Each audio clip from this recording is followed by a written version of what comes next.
રામના ચરિત્રને સાંભળ્યા પછી પ્રશ્ન થાય કે રામચરિત્ર માનસની અંદર 7 સોપાન શા માટે, 7 જ કાંડ શા માટે? ગૌસ્વામી તુલસીદાસજી મહારાજે ચોપાઈ લખી છે. સપ્ત પ્રબંધ સુભગ સોપાના જ્ઞાન નયન નીર ખતમનુમાના. કે આપણે ત્યાં 7 સમુદ્ર છે, એ 7 સમુદ્ર ઉપર રામચરિત્ર માનસ શાસન કરશે, એ પ્રસ્થાપિત થશે, માટે 7 કાંડ લખ્યા છે, 7 સોપાન લખ્યા છે. બીજી વાત કરી છે કે સંગીતના 7 સૂર છે.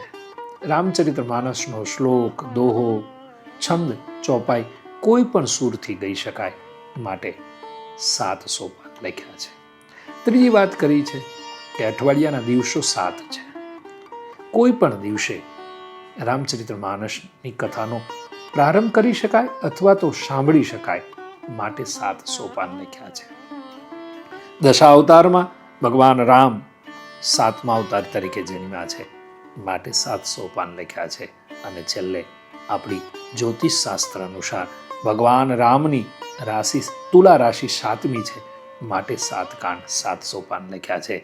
આવા અર્થ અનેક આપણા મહાપુરુષો કરે છે, માટે સપ્ત પ્રબંધ સુભગ સોપાના, આ 7 કાંડનું વિશેષ મહત્વ, સપ્ત સોપાનનું વિશેષ મહત્વ રહ્યું છે. જય શ્રી રામ.